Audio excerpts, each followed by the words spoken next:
Alright, webheads, it's time to buckle up. Get your drinks ready, get your popcorn ready. It's time for next week's top 10 most anticipated. Oh yeah, and don't forget that piece of paper and pencil, or pen, or marker, or whatever it is, so you can take notes for next week's comic books.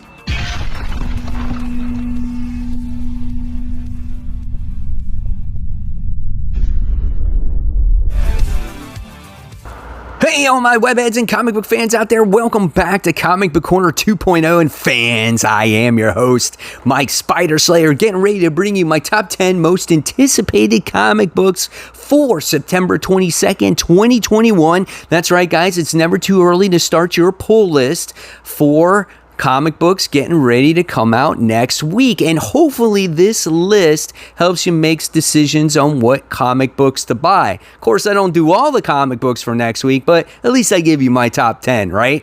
So guys, at any time, if you want to help support Comic Book Corner 2.0, just go ahead onto my home screen, hit that join button. Guys, like I just said, it helps support the channel and also gives you, the fans, some extra perks. All right, guys, so let's get started with next week's most anticipated comic books, kicking it off with the hot seat. And guys, let me tell you, this book is going to stay on my hot seat for a little while, and this goes to Moon Knight issue 3.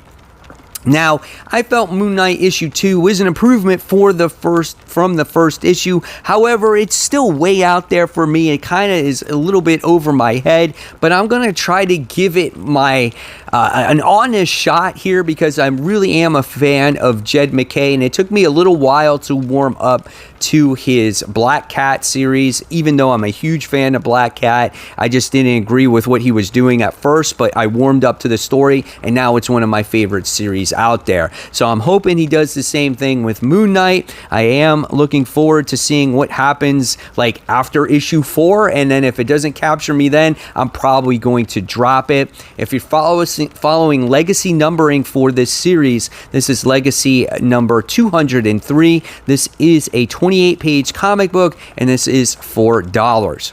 So now we're going to move on to the book that's on the rise. Now, this one goes to Superman issue 3. This one is on my radar more. The first issue, I was okay with it. Then the second issue, I was like, oh, this is kind of cool. This is like John trying to find his, his separate identity. He's coming and he's confronting Superman in the last issue about certain things that he thinks that his dad might not be doing right, but he's his own person. And that's what Tom Taylor is trying to do with John. John is not Clark, right? So John wants to do things his way, not necessarily, the wrong way. It's just his vision of seeing things. And I love that Tom Taylor is fleshing out that character. He's no longer that young boy that we saw in Super Sons, right? So it makes sense that Tom Taylor is fleshing out that character, like I said, because that's what Tom Taylor really does. He really knows how to get emotions out of characters, really shows character growth. And I think if there is a writer that can do it, it's going to be him for Jonathan. So I am looking forward to seeing what goes on in this next issue and issues going forward, because I'm not a huge Superman fan. There's got to be something different out there that's going to capture my attention to Superman. So if he makes John a little more edgy or sees things in a different light, that's okay for me. Next, we move on to the official countdown, kicking it off with number 10. And number 10 goes to Symbiote Spider-Man Crossroads issue 3. Now, Peter David has been writing these Symbiote Spider-Man titles, and they're actually pretty good.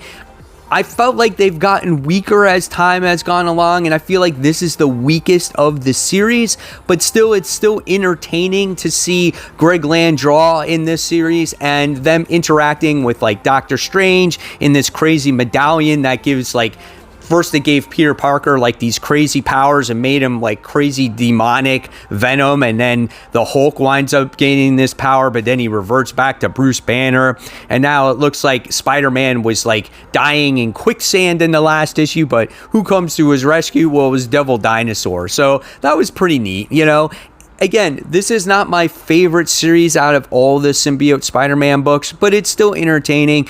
If you like great artwork or just action, really, this is the book for you.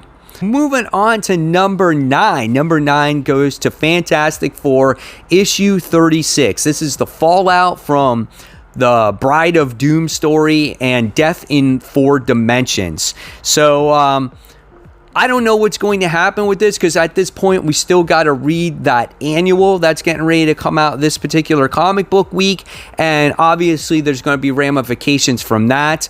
Maybe it has to do with Johnny Storm, because he's on the front cover here. It doesn't give you very much details, but Fantastic Four has been solid. Like, Dan Slott has done a good job with this, much better than he did in Iron Man 2020 or whatever the flipped out event was. That was horrible, and I feel like he writes this family a lot better, and it doesn't hurt that the artwork is superb in this series. I really enjoyed it, and so if you're following legacy numbering, this is issue 681, 28 pages and $4.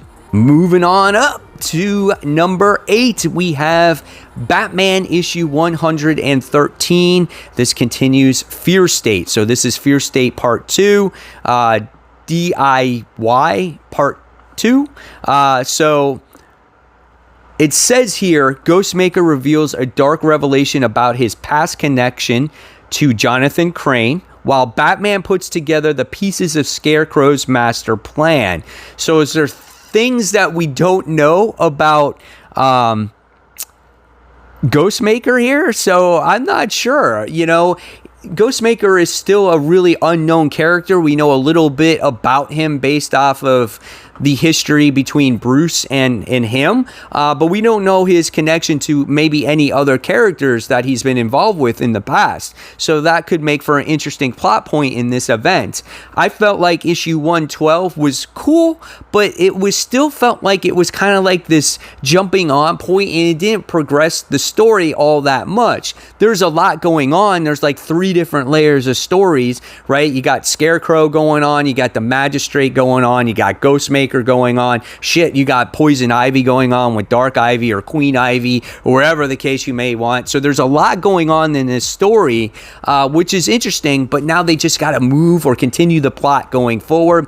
And Jorge Jimenez's artwork is absolutely gorgeous. I said it in the past. Hopefully he'll be on Batman when this whole thing is done and when Tynion leaves. So this book is 40 pages. And it's 40 pages because of the Clown Hunter story, and it's $5, which for whatever reason, I did not care for that Clown Hunter story. That was pointless for me. Moving on to number 7, guys, we have Bunny Mask. This is issue 4 from Aftershock Comics. This book is weird. I can't even really begin to explain it without going too much detail and you being confused, but I'll do my best to give you a short version.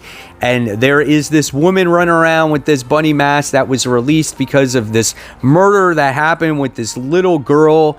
And there's this voice that's called the Snitch that drives people crazy. It's oh my god, it's just so weird, but it's good. That's what I'm saying. It's weird in a good way.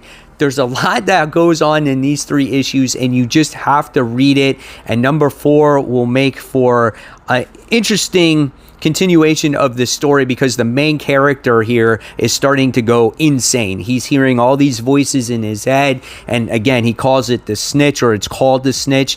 And the police officer that's with him that helped him solve this murder in the past is also going crazy too. I can't wait to see what happens in this 4th issue. If you have not picked up this book, you're going to probably have to wait and trade. There's no way that you're going to be able to find back issues of this on the racks now. 32 pages, $5. Okay, guys, so moving on to number 6, we have X-Men issue 3. This is called Fearless Chapter 3.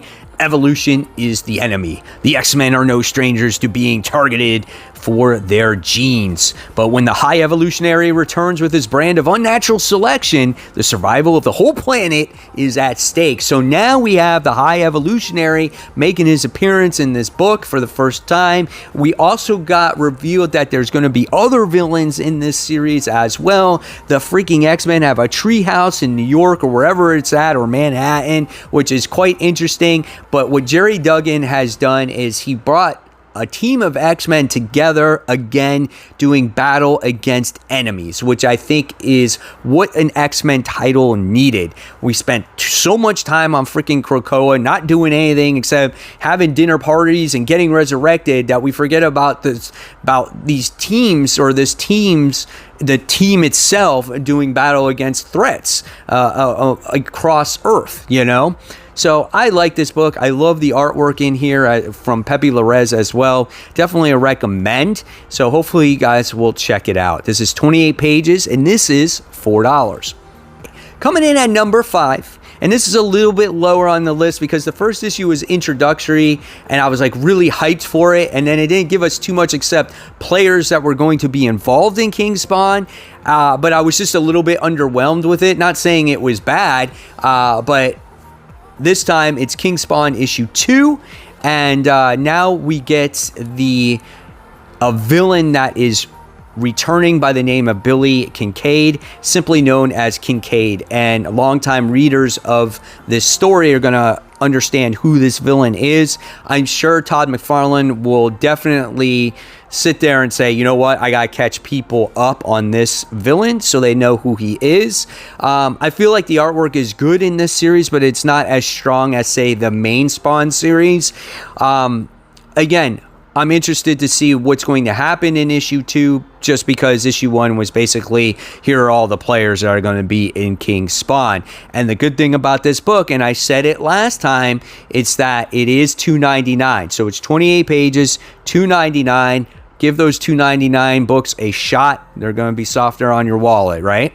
Moving on to number 4, and number 4 goes to The Last Ronin, issue 4. Now, this is the second time this has been on my most anticipated in the past 3 weeks, because a couple of weeks ago, it was supposed to come out, and it was delayed. And it has taken so long for this overall series to come out, you totally forget really what happens in this overall story, because it just takes so long between issues. The only thing that you do know from issue 1, that you know that it's Michelangelo who is the last Ronin, and he's trying to avenge his brothers and save everybody, and we get to see Casey Jones' daughter, and there's a lot of great things in this series. I recommend getting issue 4 and holding on to it and wait till the series concludes, and then you can read the whole thing back to back, and then you'll totally get the whole enjoyment out of the story at once. But this book is fire. I definitely recommend this one. This book is $8.99. So moving on to number 3. This one goes to a new number 1, and this is The Death of Doctor Strange, issue 1. Death comes for the Sorcerer Supreme. So how does Doctor Strange die? And why does Doctor Strange need to die when we're trying to pump up his new movie, right? I know, like, MCU is different from the Marvel comics, and most people that see the movies just watch the movies, and not too many people read the comic books. But still, don't you want Doctor Strange to be alive when this movie comes out? Shit, who knows? He probably will come back by the time this whole thing is done and over with, for all I know. But the cool thing is that we're gonna see him die. Who's gonna kill him? I don't know. Then I think in December, I think we're going to get a reveal of who the new Doctor Strange or Sorcerer Supreme is going to be. I want to know in the comments below, do you guys have any thoughts? I have not really followed any Doctor Strange comic books. I've never been a huge fan of magic, so that's why I don't follow so many of these books, but I've warmed up to it since, like, we had Scarlet Witch around in the Marvel universe and whatnot. So hopefully this will be a solid book, and yeah, I'm looking forward to it. This one is 36 pages, $5. Moving on to number 2. This is a great book. We have Radiant Black. This is issue 8. The battle for the Radiance, that's what they're calling it, tears through Chicago. Can this unlikely new team stand against an enemy who knows more about their powers than they do? And even if they win, what happens next? That's pretty cool. I like how they call them the Radiance, and that they're a team and they're doing a battle against this character, what they call is the Glitch. And at the end of the last issue, you wound up seeing the Glitch kind of fall to his doom, but it looks like he got knocked out. And the Radiance, I think it was Radiant Yellow, wound up looking like he was going to unmask the Glitch character to see who this character actually was. This book is explosive. The artwork is gorgeous. We're getting to see a bunch of characters. We're getting to see a formation of this new team. There is so many great things going for it. I think Kyle Higgins has hit this one out of the park. This is definitely a recommend, guys. Pick this one up. 32 pages, $4. We have my most anticipated comic book for next week. Fans, this is Nightwing. This is issue 84, another Tom Taylor masterpiece. I love this book. You know, I think what Dick is doing, trying to help Bloodhaven, you know, get homeless homes, you know, donating money. He's trying to do something that maybe Bruce Wayne couldn't accomplish before. You know, I thought was awesome. The whole thing in the last issue with Batman phoning him and saying, you know, Alfred would be proud of you, was awesome. The action in this book is, again, explosive, dynamic, a lot of energy, right? And the panel layouts are awesome as well. This is such a really good book, and it looks like Heartless, the villain in this book, is going to go after Dick. I can't wait to see what happens in this last issue, in this next issue, excuse me. And this is like the Bat Family book that you've been waiting for, right? Because it's had the whole Bat Family in there, right? It's got Dick, it's got Jason, it had Damian in it, or no, that was actually in Robin, but it's had it. I got that confused, right? So it's definitely had Tim in there, and it's got Oracle in there, and it looks like Batman might be in this one. So there we go. I'm getting a couple of the Batman books confused, but it's all good because a lot of these Bat books are solid reads. Check out Nightwing, guys. You won't be disappointed with it. And there you have it. There are my top 10 most anticipated comic books for next week. Hopefully you guys enjoyed the list. I want to know in the comments below what you're looking forward to. And of course, guys, if you like this video, please give it a thumbs up and always hit that bell so you don't miss any content from me. Subscribe to the channel. And guys, if you like the content, I'll leave you a couple videos right next to me to hit on so you can watch those as well.